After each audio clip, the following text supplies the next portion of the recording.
Ya, kali ini gue bahas soal MU, squadnya untuk sekarang dan pergerakan transfer seperti apa beserta peluangnya. Nah, gue mulai dulu dari pemain yang dibeli MU sejauh ini yang udah masuk itu ada Lisandro Martinez, ada Eriksen, ada Malacia.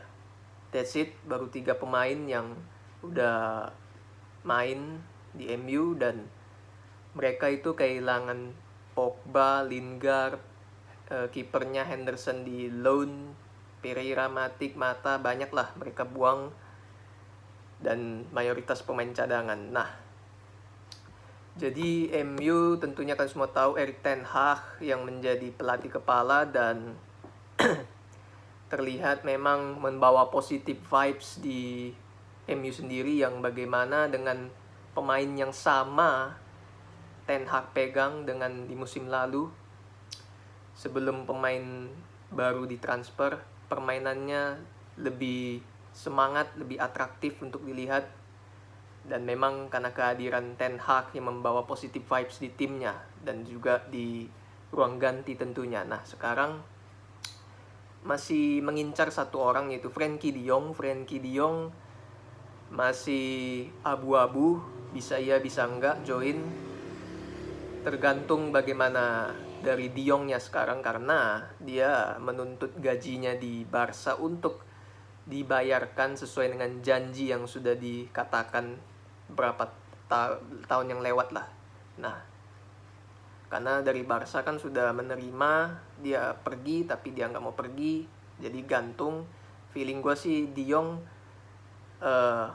akan segera bergabung ke MU, cuman perkara waktu aja karena gue bilang dia punya kedekatan emosional dengan Ten Hag lah, di samping Chelsea juga ngincer dia. Nah, jadi walaupun dia nyaman juga main di Barcelona, tapi kalau gue bilang kalau dia main di Barcelona sampai menjelang Piala Dunia dan masih ada Busquets di sana, kemungkinan besar dia bakal susah buat dapat menit bermain dan dia akan tahu resiko seperti itu. Jadi gue bilang lebih bagus dia akan pindah ke MU karena sudah membangun tim ini juga menjadi sesuatu yang baru. Nah, kita lihat dari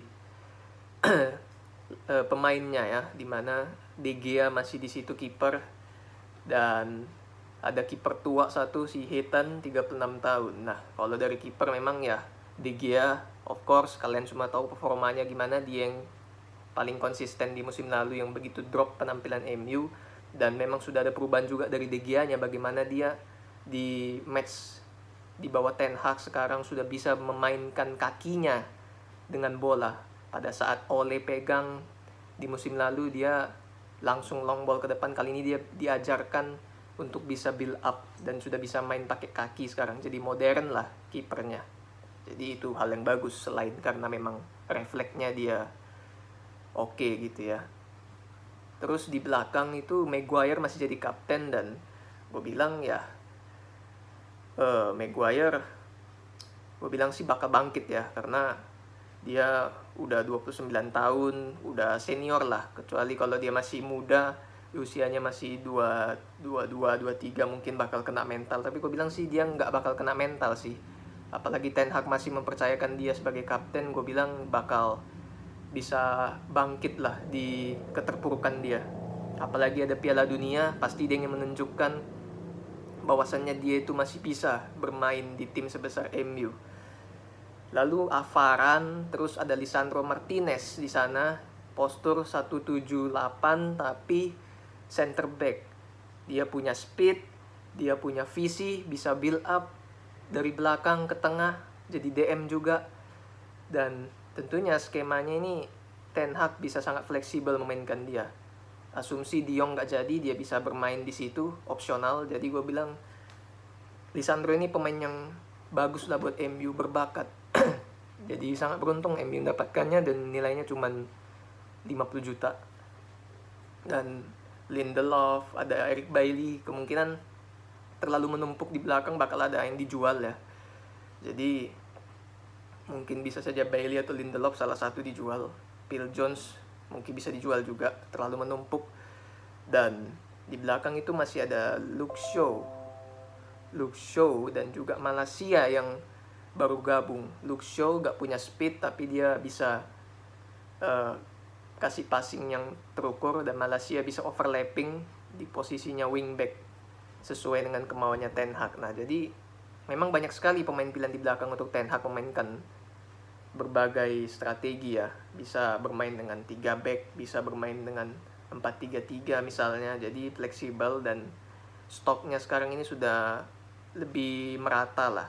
Jadi bisa memainkan banyak variasi kalau gue bilang.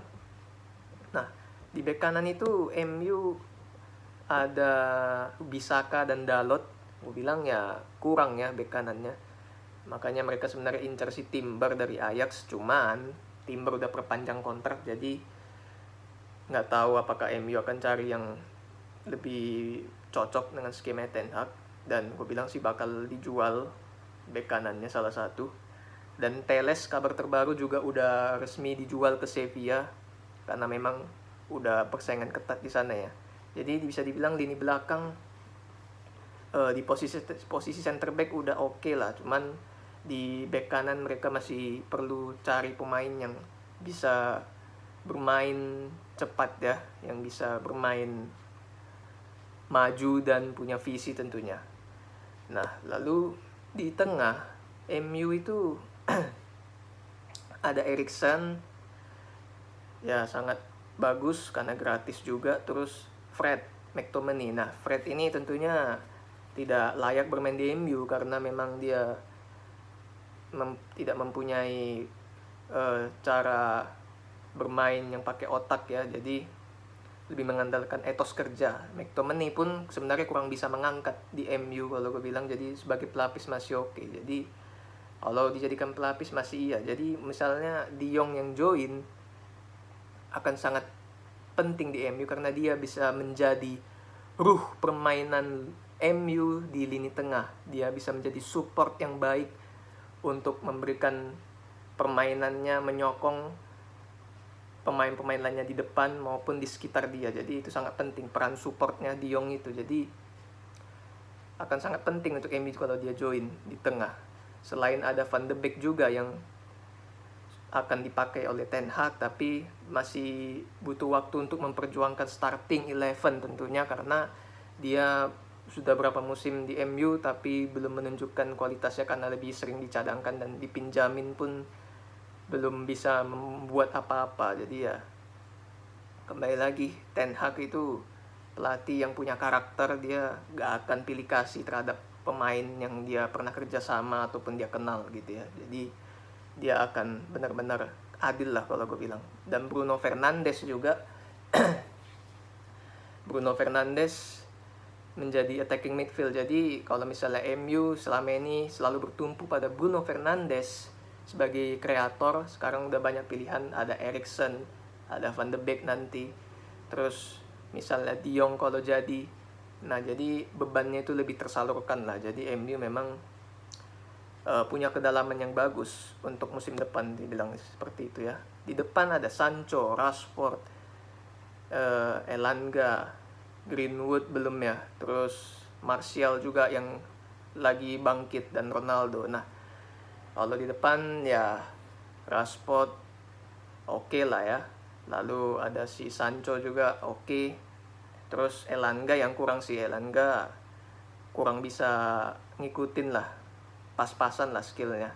Martial oke lah, cuman sekarang yang menjadi pertanyaan apakah Ronaldo akan keluar atau bertahan. Kalau dilihat dari gelagatnya sih Ronaldo nggak nyaman ya, dia nggak nyaman di MU lagi. Dia merasa nggak cocok dengan kemauannya Ten Hag. Dia maunya kemauan dirinya sendiri yang berbeda. Jadi Ten Hag karena dia punya karakter, pasti dia nggak akan menahan Ronaldo untuk pergi. Silahkan pergi, cuman nggak ada klub yang mau dia.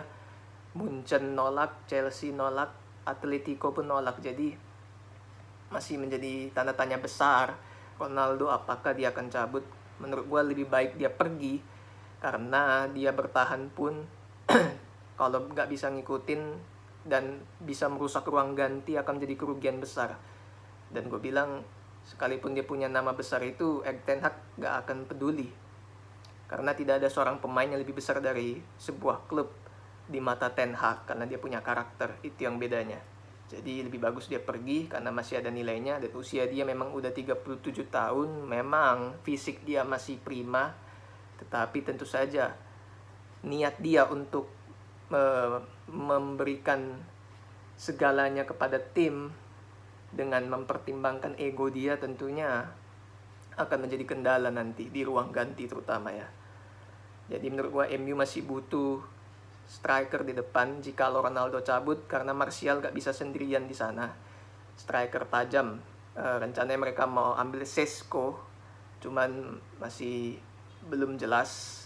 Dan mereka MU juga masih punya pemain muda di sana, ada Diallo, ada si Pelistri, si Zidane Iqbal juga, Garnacho dan sebagainya. Tetapi kembali lagi mereka semua masih muda, masih butuh jam terbang, dan belum bisa dibebankan kepada mereka bahwa mereka harus sanggup untuk bisa mengangkat tim sebesar MU, karena mereka butuh menit bermain yang lebih, butuh membangkitkan kepercayaan diri untuk bisa mengeluarkan kemampuan terbaiknya. Karena pemain muda itu ups and down, tidak bisa stabil seperti Modric, Benzema yang selalu stabil penampilannya. Itu bedanya pemain muda dengan pemain yang udah matang. Jadi biarkan berprogres, tetapi kembali lagi untuk menjadi pelapis sesekali masih bisa karena mereka punya bakat.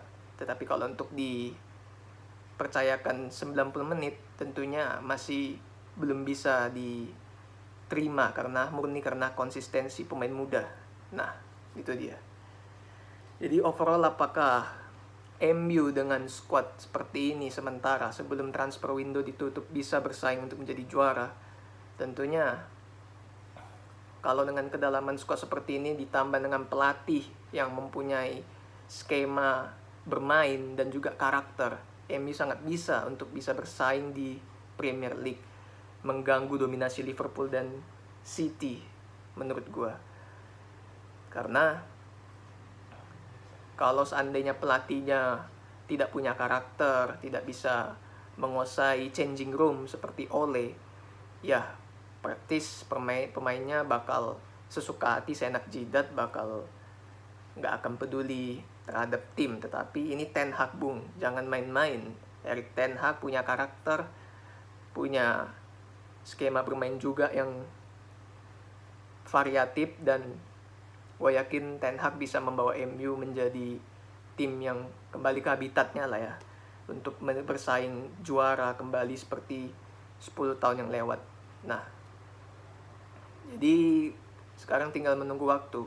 Kalah, menang, seri, itu semua pasti akan campur aduk di MU. Karena ini semua baru mulai fondasinya oleh Ten Hag. Jadi tentunya perlu waktu lah. Entah itu setahun atau mungkin dalam jangka pendek 6 bulan bisa aja. Nggak ada yang tahu. Kita akan lihat seperti apa di Liga. Praktis dengan pemain yang dimiliki ditanpa suntikan di Sandro, Eriksen, dan juga yang lain-lainnya itu yang digosipkan juga datang. Tentunya MU akan menjadi kuda hitam kalau aku bilang di Premier League. Kita saksikan kedepannya seperti apa. Well, itu aja kalau menurut gue. Dan gue juga sih, gue pun sebagai fans netral juga berharap MU cepat bangkit lah, agar bisa meramaikan persaingan di Liga menjadi jauh lebih seru. Tidak itu-itu doang. Thanks for watching.